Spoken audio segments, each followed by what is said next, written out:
Bonjour chers élèves.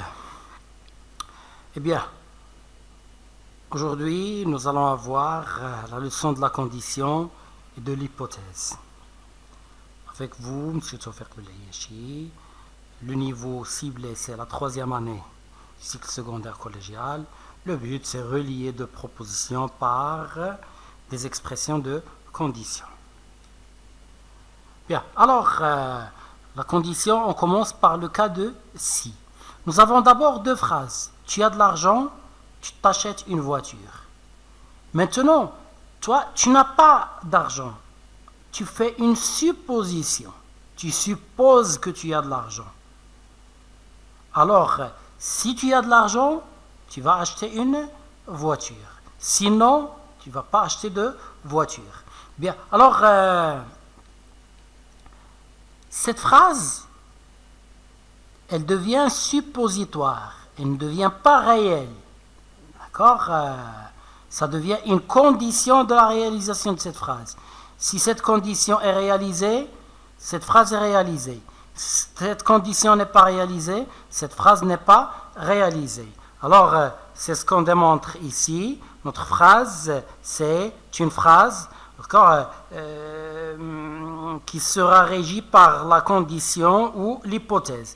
Et ce sera bien sûr cette phrase qui va être introduite par un subordonnant de la condition ou de l'hypothèse. D'accord ? Et ce sera cette phrase qui sera une subordonnée. Donc cette phrase sera la principale. Donc, et cette phrase, on l'appelle le résultat de la condition. Donc c'est une condition et c'est un résultat de la condition. Alors, j'excuse, c'est une erreur ici, c'est pas le résultat, c'est le résultat. D'accord ? Avec un AT à la fin. Bien. Alors, maintenant, on va voir le cas du présent comme on a vu dans l'intitulé dans la page précédente. Alors, on introduit la condition avec si.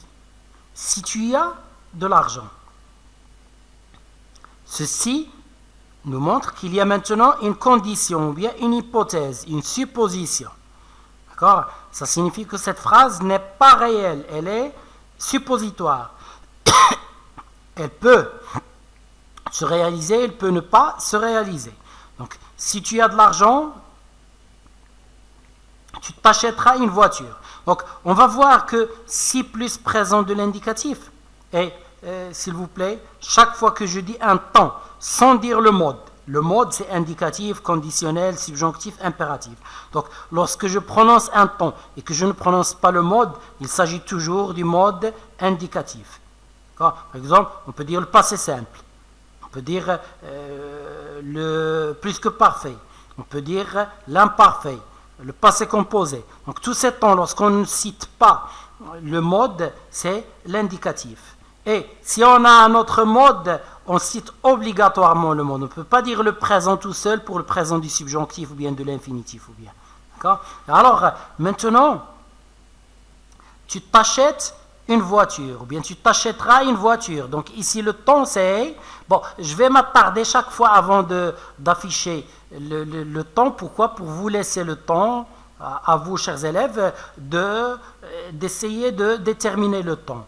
Si vous n'avez pas de temps, bon, c'est tout simple. Vous pouvez arrêter la vidéo avant de voir le temps ici. Arrêtez la vidéo, essayez de deviner le temps et relancer la vidéo. D'accord ? Donc ici, bien sûr, c'est le futur simple.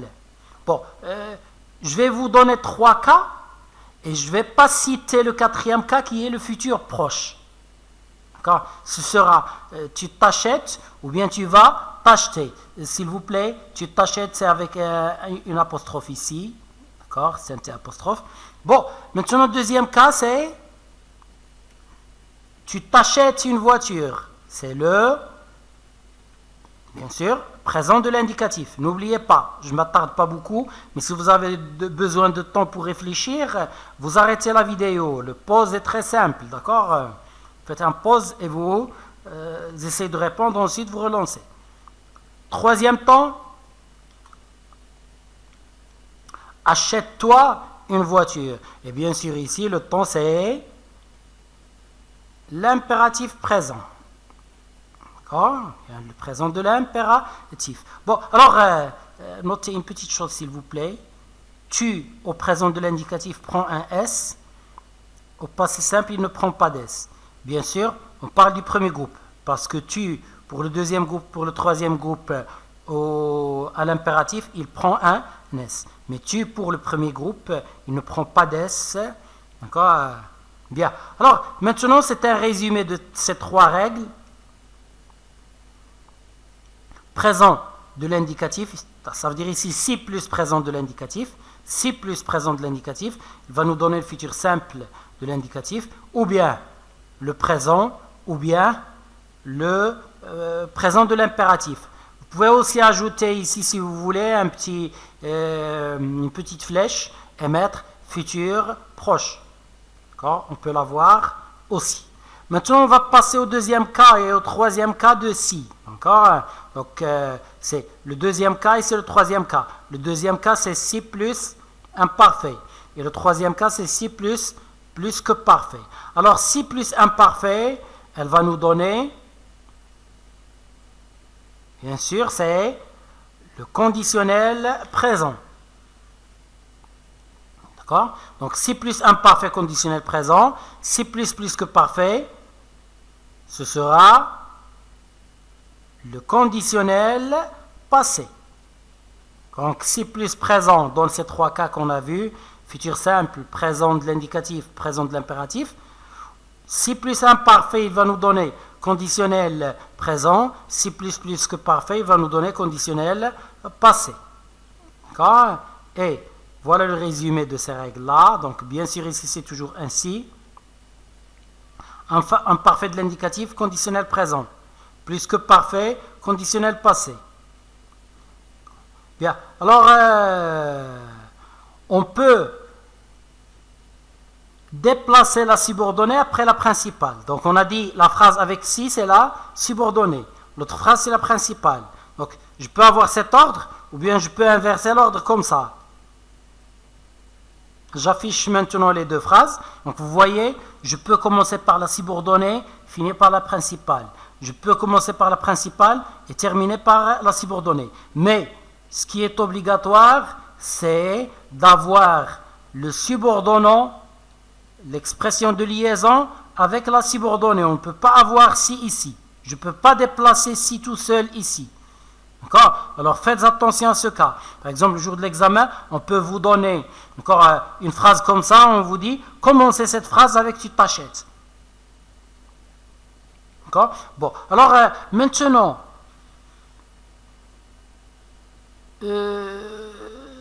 avec si, la plupart du temps, c'est un exercice de conjugaison qu'on vous donne. On vous donne si, avec ce verbe à l'infinitif par exemple. Par exemple, si tu avoir de l'argent, tu t'achèteras. Et on te dit conjuguer au temps convenable. On ne vous donne pas le temps. On vous laisse le choix du temps. Et bien sûr, vous, c'est à partir de la règle que vous allez trouver le temps. Vous allez le trouver à partir du premier encadré qu'on a vu, d'accord, même s'il n'a pas été encadré. D'accord, si plus présent donne les trois cas. Parmi ces trois cas, il y a le futur simple. Bon, maintenant,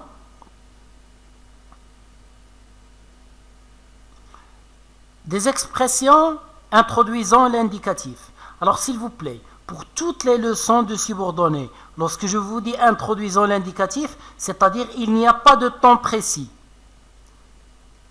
Le temps dépend du contexte de la phrase. Si j'ai une phrase avec hier, j'aurai un verbe conjugué à un temps passé de l'indicatif. Si j'ai demain, j'aurai une phrase avec un temps futur de l'indicatif. D'accord? Donc, alors, ici j'ai suivant que tu as de l'argent, tu t'achètes, ou bien tu t'achèteras, ou bien une voiture. Il faut noter une chose. Si je vous donne dans cette leçon, si on vous donne à remplacer une expression par une autre, la seule phrase qui change, c'est la phrase de la subordonnée, la phrase de la condition. L'autre phrase, vous pouvez la laisser comme elle est. Bon, par exemple, pour l'indicatif, vous pouvez choisir un temps convenable. Si je dis ici, suivant que tu as de l'argent, tu t'achèteras une voiture, c'est juste. D'accord? Bien. Alors, je passe maintenant au cas du conditionnel, les expressions qui sont suivies du conditionnel. Je commence par le cas du présent. Alors, je vais vous donner les trois cas, le présent, l'imparfait et le plus que parfait. On va voir que c'est le présent, l'imparfait et le plus que parfait qui changent. Pour la deuxième phrase, la principale, elle ne change pas. Et attention, ne dites pas première phrase, deuxième phrase lorsque vous apprenez. C'est la subordonnée et la principale. Si la principale est au début, c'est la subordonnée, la deuxième qui va changer. Bien. Alors, c'est tout simple. Présent et imparfait deviennent conditionnel présent. Avec ces expressions, présent et imparfait deviennent conditionnel présent. Plus que parfait devient conditionnel passé. Le deuxième verbe ne change pas. Alors, si j'ai par exemple ici, au cas où, tu aurais de l'argent. Donc, tu as de l'argent, c'est devenu conditionnel présent. Donc, le présent de l'indicatif devient, quand tu t'achèteras une voiture ne change pas. Donc, au cas où, plus conditionnel présent. Et bien sûr, la deuxième phrase, si elle est au futur simple, on la laisse. Si elle est au futur proche, on la laisse. Si elle est au présent de l'indicatif, on la laisse. Si elle est à l'impératif, on la laisse. D'accord? Bien. Alors, l'imparfait de l'indicatif, ce sera, au cas où tu aurais de l'argent, vous voyez, présent, conditionnel présent, imparfait, conditionnel présent. Tous les deux sont remplacés par le conditionnel présent. Mais la deuxième phrase, elle reste comme elle est, c'est-à-dire tu t'achèterais une voiture. Ça veut dire, j'ai ici, au cas où plus conditionnel présent, donne conditionnel présent, d'accord? Donc ici, il n'y a pas plusieurs cas, il y a conditionnel présent. Ok, maintenant, plus que parfait, avec, c'est un oubli. Donc, je m'excuse. Donc, au cas où tu aurais eu de l'argent, et bien sûr, le plus que parfait, tu avais eu devient tu aurais eu. Et tu aurais eu, c'est le conditionnel passé. La deuxième phrase ne change pas. Tu te serais acheté une voiture. Alors, au cas où plus conditionnel passé va nous donner le conditionnel passé. Alors, pour le subjonctif présent, subjonctif passé, c'est la même règle. Ces expressions-là introduisent le subjonctif et le présent, l'imparfait devient subjonctif présent, le plus que parfait devient conditionnel subjonctif passé. Bon, avant de passer à tout ça, je dois d'abord vous rappeler une petite chose. On aura une leçon à la fin des subordonnés. On aura une leçon sur la conjugaison du subjonctif et la conjugaison du conditionnel. D'accord? Et je pourrais même faire une leçon englobant la conjugaison généralement. Premier groupe, deuxième groupe, troisième groupe, au temps simple et au temps composé. Et une leçon spécialement pour cet temps parce que on les trouve dans plusieurs leçons cette année. Et vous aurez obligatoirement 2 ou bien 3 points le jour du normalisé sur la conjugaison. D'accord? Alors, vous ne pouvez pas y réchapper.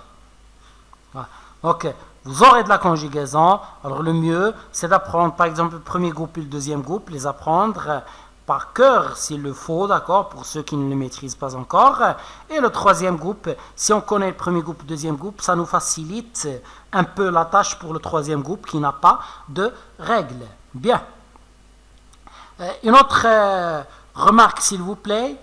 Les règles qu'on vous donne dans toutes ces leçons sont des règles de la grammaire classique. Mais aujourd'hui, cette grammaire est dépassée.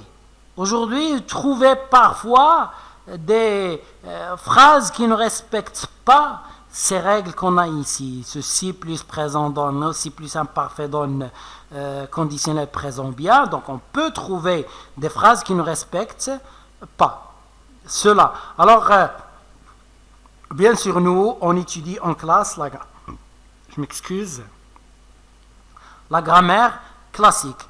Parce que avant de passer à la nouvelle grammaire, qu'on appelle aussi, si vous voulez, grammaire d'usage, d'accord? Donc, c'est l'usage qui détermine la règle. Donc, la nouvelle grammaire Avant de l'aborder, il faut d'abord connaître la grammaire classique.